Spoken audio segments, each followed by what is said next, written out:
Ang kasaysayan ng Visayas tulad ng Mindanao at iba pang mga rehiyon sa Pilipinas ay mayroon ding mga napakaraming layer ng mga pangyayari at impluensya mula sa iba't ibang kultura, mga kolonyal na kapangyarihan at mga lokal na pagbabago.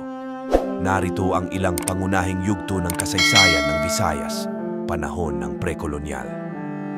Noong mga unang panahon, ang mga pulo sa Visayas ay sinasakop ng iba't ibang mga komunidad at kaharian tulad ng mga Bisaya, Kidatuan ng Madyaas, Kidatuan ng Sugbo at iba pa.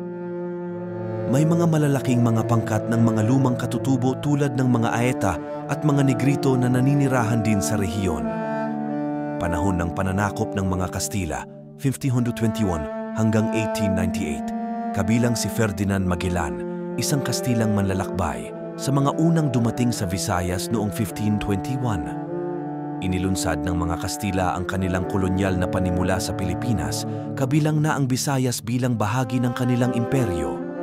Nagpatayo sila ng mga misyon at simbahan at dinala ang Kristyanismo sa rehiyon.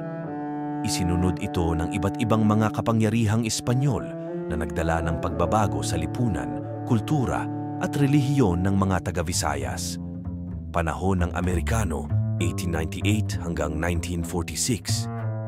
Matapos ang digmaang Espanyol-Amerikano na nagtapos noong 1898 na ang Pilipinas ay ipinasa mula sa kapangyarihan ng Espanya patungo sa Estados Unidos. Ang Visayas ay pumasok sa panahon ng pananakop ng Amerikano kung saan ginamit ang mga ito bilang pangunahing lugar ng digmaan at pagpapalaganap ng kolonyal na pamamahala.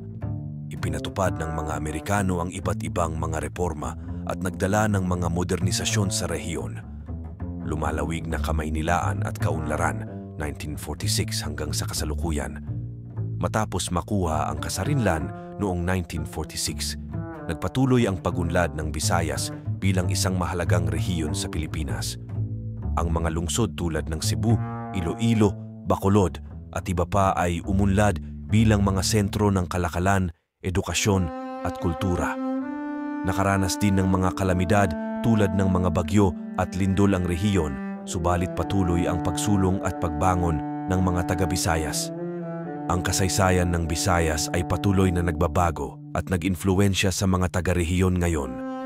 Ito ay naglalarawan ng mga karanasan, pagkakakilanlan at pagkakaisa ng mga pangkat etniko at lokal na komunidad na nakatira sa Visayas.